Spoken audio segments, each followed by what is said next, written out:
All parodies, the rabbi sold I to the merchant ships.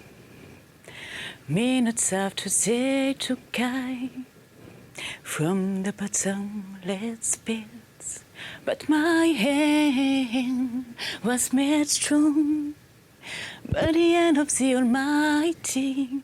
We fallen in this generation triumphantly.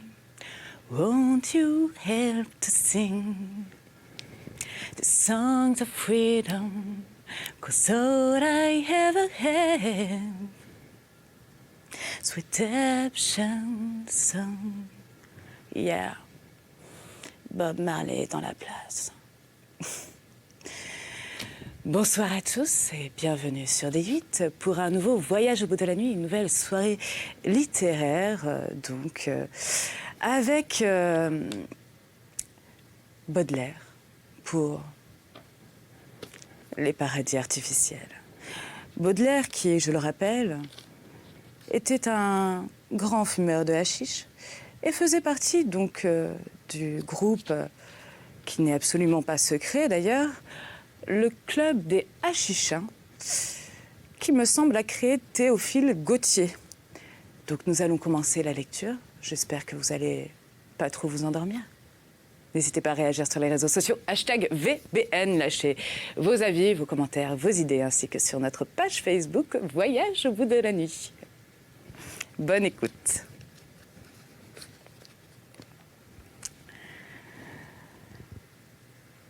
Donc, le club des Hachichins, parenthèse. Il existait jadis en Orient un ordre de sectaires redoutables commandé par un cheikh qui prônait le titre de vieux de la montagne ou prince des assassins. Ce vieux de la montagne était obéi sans réplique. Les assassins, ses sujets, marchaient avec un dévouement absolu à l'exécution de ses ordres, quels qu'ils fussent. Aucun danger ne les arrêtait. Même la mort la plus certaine. Sur un signe de leur chef, ils se précipitaient du haut d'une tour. Ils allaient poignarder un souverain dans son palais, au milieu de ses gardes. Par quels artifices le vieux de la montagne obtenait-il une abnégation si complète?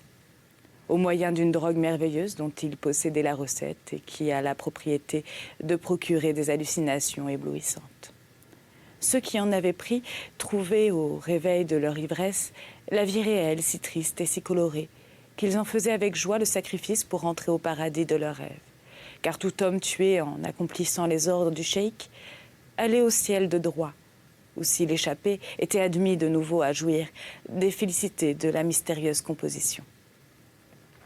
Or la pâte verte, dont le docteur venait de nous faire une distribution, était précisément la même que le vieux de la montagne ingérait jadis à ses fanatiques sans qu'ils s'en aperçussent, en leur faisant croire qu'il tenait à sa disposition le ciel de Mahomet et les houris de 3 nuances, c'est-à-dire du hashish, d'où vient le hachichin, mangeur de hashish, racine du mot assassin, dont l'acceptation féroce s'explique parfaitement par les habitudes sanguinaires des affidés du vieux de la montagne. Assurément, les gens qui m'avaient vu partir de chez moi à l'heure où les simples mortels prennent leur nourriture ne se doutaient pas que j'allasse à l'île Saint-Louis, endroit vertueux et patriarcal, s'il en fut. Consommer un mets étrange qui servait, il y a plusieurs siècles, de moyen d'excitation à un cheikh imposteur pour pousser des illuminés à l'assassinat. Rien dans ma tenue parfaitement bourgeoise n'eût pu me faire soupçonner de cet excès d'orientalisme. J'avais plutôt l'air d'un neveu qui va dîner chez sa vieille tante que d'un croyant sur le point de goûter les joies du ciel de Mohamed, en compagnie de 12 Arabes. On ne peut plus français. Avant cette révélation, on vous aurait dit qu'il existait à Paris en 1845, à cette époque d'agiotage et de chemin de fer, un ordre des Hachichins, dont Monsieur de Hammer n'a pas écrit l'histoire. Vous ne l'auriez pas cru. Et cependant, rien n'eût été plus vrai, selon l'habitude des choses invraisemblables. 3.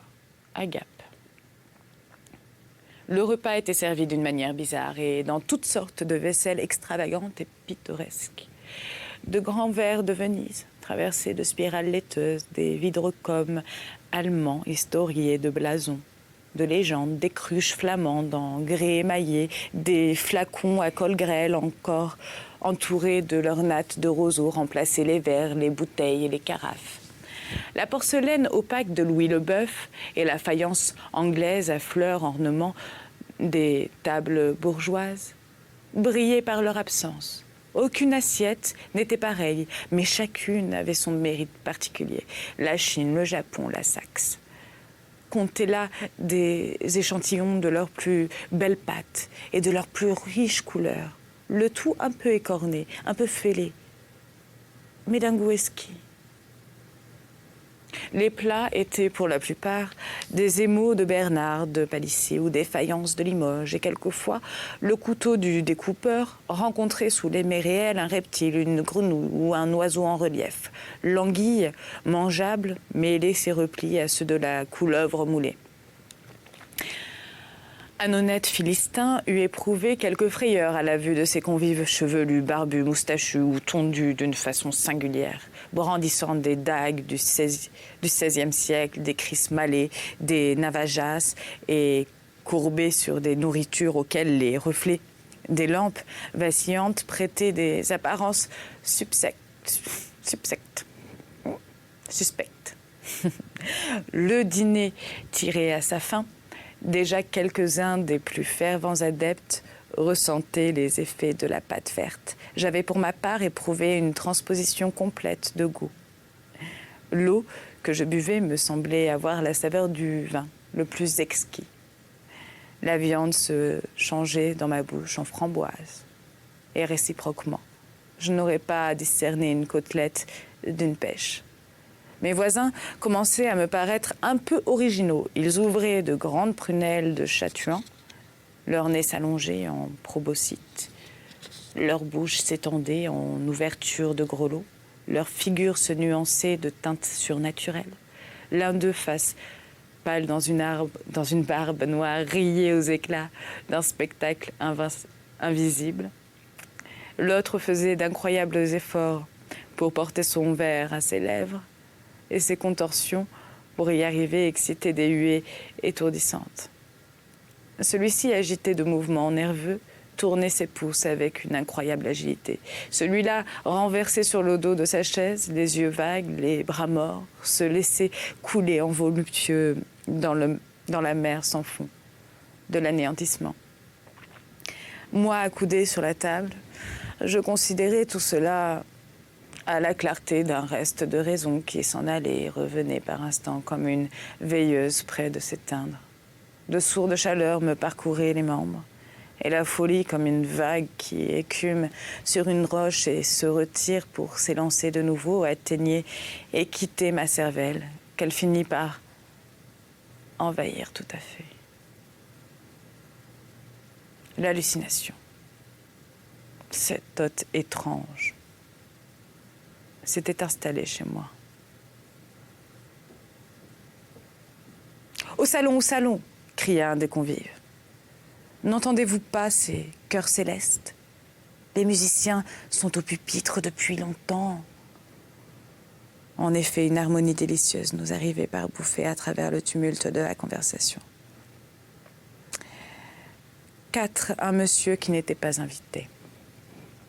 Le salon est une énorme pièce aux lambris sculptés et dorés, au plafond peint, aux frises ornées de satyres, poursuivant des nymphes dans les roseaux à la vaste cheminée de marbre de couleur aux amples rideaux de brocatelle où respire le luxe des temps écoulés.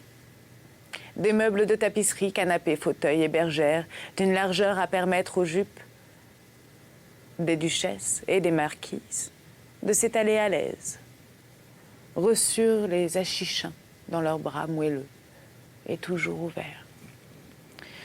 Une chauffeuse à l'angle de la cheminée me faisait des avances. Je m'y établis et m'abandonnai sans résistance aux effets de la drogue fantastique. Au bout de quelques minutes, mes compagnons, les uns après les autres, disparurent, ne laissant d'autres vestiges que leur ombre sur la muraille, qui l'eût bientôt absorbée. Ainsi, les taches brunes que l'eau fait sur le sable s'évanouissent en séchant. Et depuis ce temps, comme je n'eus plus la conscience de ce qu'il faisait, il faudra vous contenter pour cette fois du récit de mes simples impressions personnelles. La solitude régna dans le salon, étoilée seulement de quelques clartés douteuses. Puis tout à coup, il me passa un éclair rouge sous les paupières. Une innombrable quantité de bougies s'allumèrent d'elles-mêmes et je me sentis baignée par une lumière tiède et blonde. L'endroit où je me trouvais était bien le même, mais avec la différence de l'ébauche au tableau. Tout était plus grand, plus riche, plus splendide. La réalité ne servait que de point de départ aux magnificences de l'hallucination.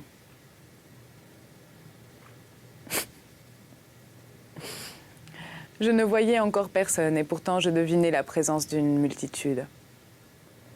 J'entendais des frôlements d'étoffes, des craquements d'escarpins, des voix qui chuchotaient, susurraient, blaisaient, ésayaient, des éclats de rire étouffés, des bruits de pieds, de fauteuils et de tables. On tracassait les porcelaines, on ouvrait, on enfermait les portes. Il se passait quelque chose d'inaccoutumé. Un personnage énigmatique m'apparut soudainement. Par où était-il entré? Je l'ignore. Pourtant, sa vue ne me causa aucune frayeur. Oui, je vous vois, vous, derrière votre écran, je vous vois.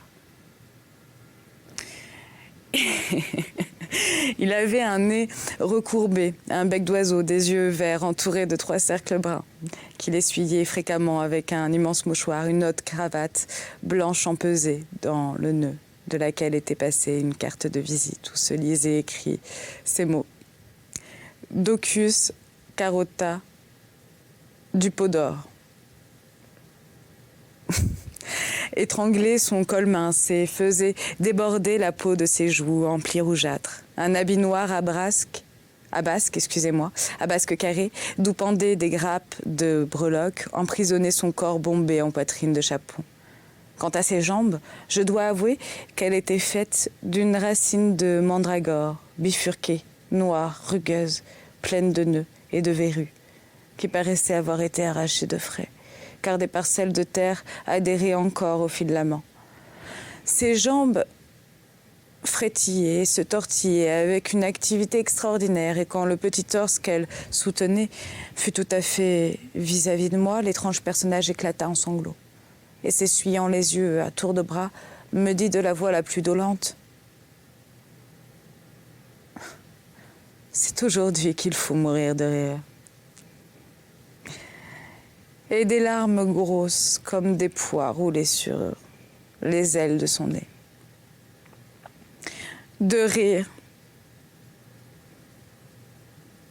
De rire, répétèrent en écho des chœurs de voix discordantes et nasillardes. Je regardai alors au plafond et j'aperçus une foule de têtes sans corps, comme celle des chérubins, qui avaient des expressions si comiques, des physionomies si joviales et si profondément heureuses que je ne pouvais m'empêcher de partager leur hilarité. Leurs yeux se plissaient, leur bouche s'élargissait et leurs narines se dilataient. C'étaient des grimaces à réjouir le spleen en personne. Ces masques bouffons se mouvaient dans les zones tournant en sens inverse, ce qui produisait un effet éblouissant et vertigineux. Peu à peu, le salon s'était rempli de figures extraordinaires, comme on n'en trouve que dans les eaux-fortes de Caillou et dans les acathintes de Goya. Un pêle-mêle d'oripeaux et de haillons caractéristiques, de forme humaine et bestiale. En toute autre occasion, j'eusse été peut-être inquiet d'une pareille compagnie, mais il n'y avait rien de menaçant dans ces monstruosités. C'était la malice et non la férocité qui faisait pétiller ses prunelles. La bonne humeur seule découvrait ses crocs désordonnés et ses incisives pointues. Comme si j'avais été le roi de la fête, Chaque figure venait tour à tour dans le cercle lumineux dont j'occupais le centre avec un air de componction grotesque. Me marmottait à l'oreille des plaisanteries dont je ne puis me rappeler une seule, mais qui, sur le moment, me paraissaient prodigieusement spirituelles et m'inspiraient la gaieté la plus folle. À chaque nouvelle apparition, un rire homérique, olympien, immense, étourdissant, et qui semblait résonner dans l'infini, éclatant autour de moi avec des mugissements de tonnerre. Des voix tour à tour glabissantes ou caverneuses criaient. Non, c'est trop drôle, en voilà, c'est mon Dieu, que je m'amuse de plus fort en plus fort. Finissez, je n'en puis plus. Quelle bonne farce. Quel beau calembour. Arrêtez, j'étouffe, j'étrangle. Je ne me regardez pas comme cela. Vous faites-moi cercler. Je vais éclater. Malgré ces protestations moitié bouffonnes, moitié suppliantes, la formidable hilarité allait toujours croissant. Le vacarme augmentait d'intensité. Les planchers, les murailles de la maison se soulevaient et palpitaient comme un diaphragme humain secoué par ce rire frénétique et irrésistible, implacable. Bientôt, au lieu de venir se présenter à moi un à un, les fantômes grotesques m'assaillirent en masse, secouant leurs longues manches de pierrot, trébuchant dans les plis de leurs sous-quenilles de magiciens, écrasant leur nez de carton dans des chocs ridicules, faisant voler en nuages la poudre de leurs perruques et chantant faux des chansons extravagantes sur des rimes impossibles. Tous les types inventés par...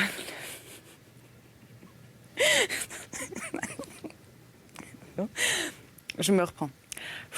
Attends, je vais prendre un petit peu de café.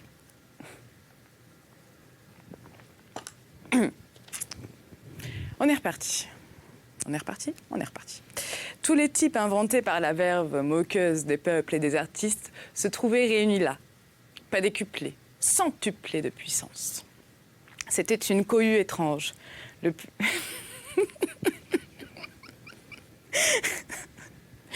Pulcinella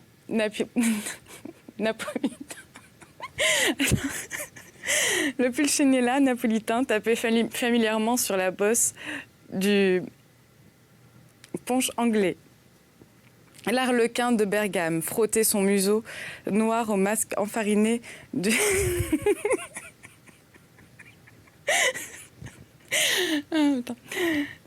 du paillasse de France qui poussait des cris affreux. Le docteur Bollonnet jetait du tabac dans les yeux du père Cassandre.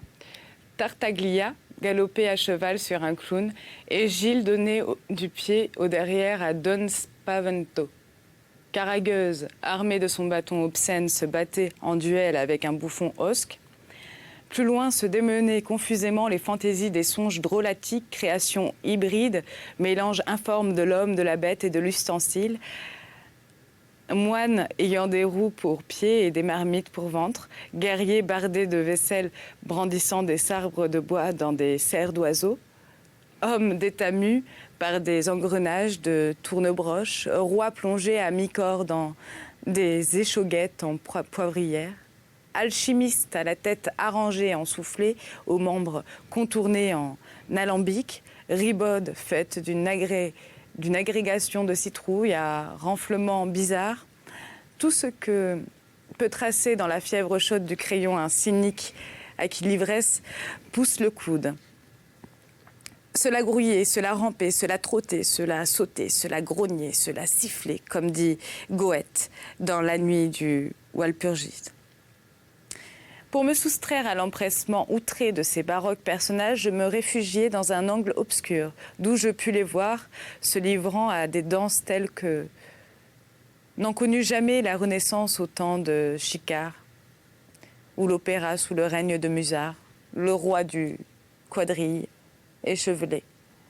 Ces danseurs 1000 fois supérieurs à Molière, à Rabelais, à Swift et à Voltaire écrivait avec un entrechat ou un balancé des comédies si profondément philosophiques, des satires d'une si haute portée et d'un sel si piquant, que j'étais obligée de me tenir les côtes dans mon coin. Docus Carota exécutait, tout en s'essuyant les yeux, des pirouettes et des cabrioles inconcevables. Surtout pour un homme qui avait des jambes en racines de mandragore et répétait d'un ton burlesquement piteux. C'est aujourd'hui qu'il faut mourir de rire.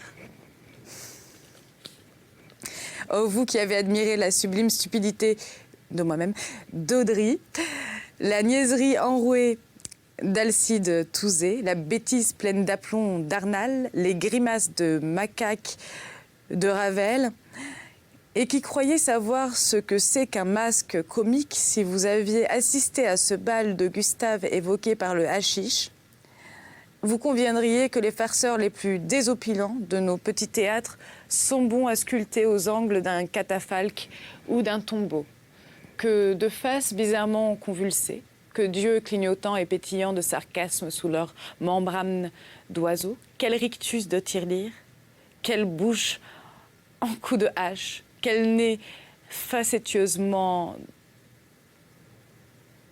dodécaèdre, quels abdomens gros de moquerie pantagruélique. Comme à travers tout ce fourmillement de cauchemars sans angoisse se dessinaient par éclairs des ressemblances soudaines et d'un effet irrésistible, des caricatures à rendre jaloux Daumier et Gavani, des fantaisies à faire pâmer d'aise les meilleurs artistes chinois, les Phidias du Poussin et du Margot. Toutes les visions n'étaient pas cependant monstrueuses ou burlesques. La grâce se montrait aussi dans ce carnaval de formes. Près de la cheminée, une petite tête aux joues de pêche se roulait sur ses cheveux blonds, montrant dans un interminable accès de gaieté 32 petites dents grosses comme des grains de riz et poussant un éclat de rire aigu, vibrant, argentin, prolongé, brodé de trilles et de points d'orgue qui me traversaient le tympan et par un magnétisme nerveux me forçait à commettre une foule d'extravagances. La frénésie joyeuse était à son plus haut point. On n'entendait plus que des soupirs convulsifs, des gloussements inarticulés. Le rire avait perdu son timbre et tournait au grognement. Le spasme succédait au plaisir. Le refrain de Docus Carota allait devenir vrai. Déjà plusieurs hachichins, anéantis, avaient roulé à terre avec cette molle lourdeur de l'ivresse qui rend les chutes peu dangereuses. Des exclamations telles que celle-ci. « Mon Dieu, que je suis heureux, quelle félicité, je nage dans l'extase.